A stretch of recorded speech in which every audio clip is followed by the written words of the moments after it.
Hola, mi nombre es Vanessa Abigail Inés Barahona, estudiante de la Universidad Nacional Autónoma de Honduras.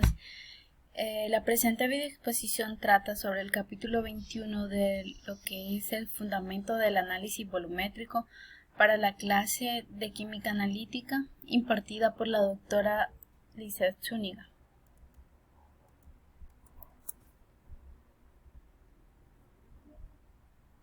Para comenzar, hablaré sobre mis objetivos. El objetivo general es hacer uso de una aplicación para la realización de una videoexposición sobre el capítulo 21 titulado Fundamento del análisis volumétrico y como objetivo específico aportar información clara para tener un amplio conocimiento en lo que se refiere al fundamento del análisis volumétrico, requisitos fundamentales para que un proceso sea aplicado en un método volumétrico, principios generales, tipos de reacciones, definiciones pertinentes al tema, entre muchas otras.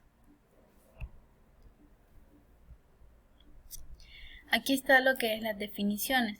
En esta diapositiva podemos apreciar 6 definiciones, La primera definiendo lo que es el análisis volumétrico, que nos dice que es la cantidad de sustancia que se busca determinar de forma indirecta midiendo lo que es el volumen en una disolución de concentración conocida que se necesita para que reaccione con el constituyente que se analiza o con otra sustancia químicamente equivalente. La valoración es el proceso de adición de un volumen medido de la disolución de concentración conocida para que reaccione con el constituyente buscado. Luego, la disolución patrón es la disolución de concentración conocida que se puede preparar de forma directa o por normalización mediante lo que es una reacción con un patrón primario. El punto final es donde se aprecia un cambio brusco de alguna propiedad del sistema reaccionante y el indicador es el encargado, como bien dice, de indicar si una sustancia posee un pH alcalino o ácido, produciendo lo que es un cambio al ser añadido, que es apreciable como un cambio de color, y luego encontramos por último lo que es el punto estequiométrico. El cambio debería de presentarse idealmente en el momento en el que se añade la cantidad de reactivo equivalente a la sustancia buscada.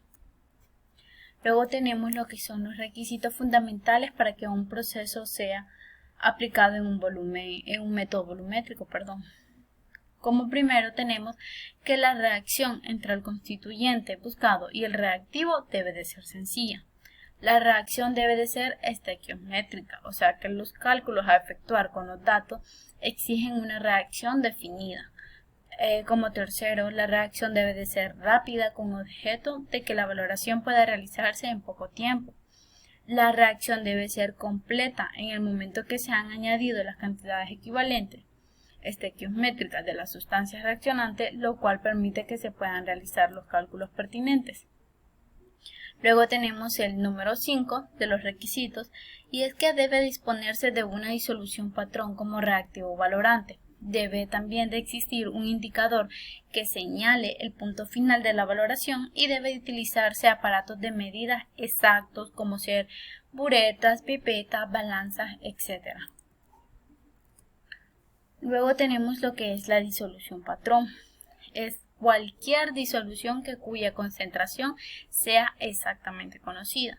Estas disoluciones se pueden separar por dos métodos. Está el método directo, que para que pueda aplicarse este método el soluto debe de ser una sustancia patrón primaria, y está el método indirecto, que este método se utiliza cuando los reactivos valorantes no se consideran patrones primarios.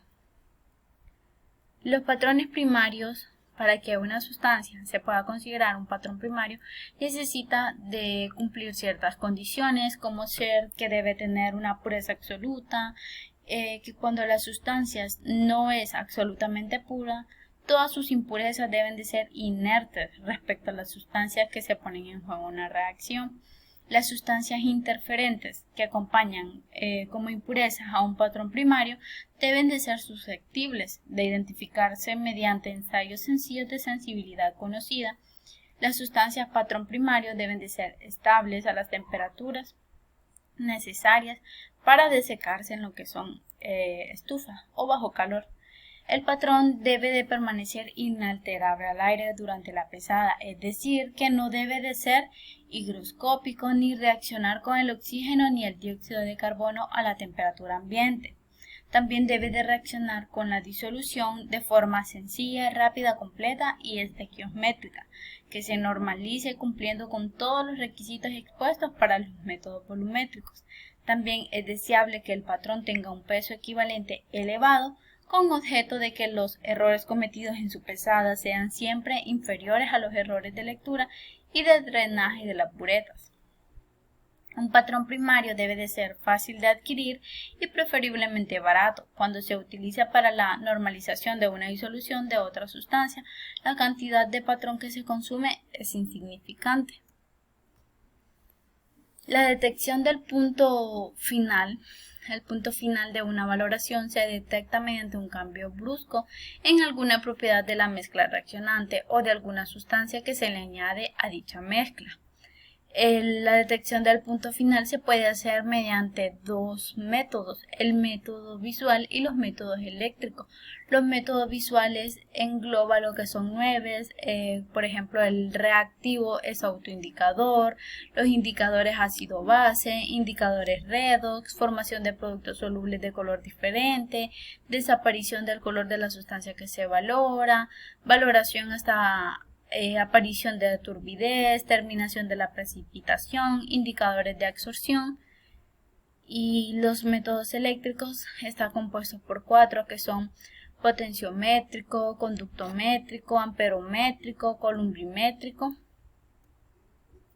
Para continuar con lo que son los fundamentos del análisis volumétrico, también nos encontramos con principios generales del análisis. 1. Que la muestra tomada no debe de ser demasiado pequeña para que los errores de pesada den lugar a errores relativamente pequeños. El volumen consumido de reactivo no debe de ser demasiado pequeño. La muestra tomada no debe de ser tan grande para que dé lugar a que haya que volver a llenar la bureta para completar la valoración. La concentración del reactivo debe de elegirse en concordancia con las condiciones 1 a 3. Como 5 tenemos que en general debe efectuarse la valoración directa hasta el punto final. Sobrepasar este punto y valorar por retroceso con una disolución patrón es molesto y presenta más probabilidades de error. Cuando sea posible, deben efectuarse determinaciones en blanco con el indicador y restarse las cantidades de reactivo que en ella se consume de la cantidad gastada en lo que es la valoración. La normalización o el análisis deben de fundamentarse en lo que son los resultados de al menos 3 valoraciones en estrecha concordancia, preferiblemente con cantidades algo diferentes de muestra para evitar cualquier prejuicio personal en la detección de lo que es el punto final.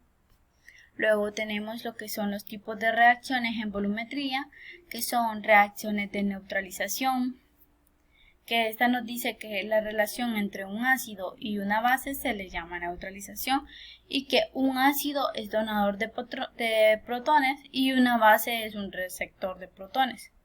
También tenemos el tipo de reacción de formación de precipitados, ionógenos débiles o iones complejos, que estas reacciones llegan a ser completas debido a que los iones son eliminados de lo que es la disolución.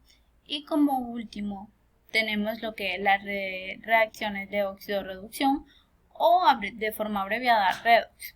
Estas reacciones implican lo que son la transferencia de uno o más electrones desde el agente reductor, o sea, el que se oxida, al oxidante, que es el que se reduce. Muchas gracias.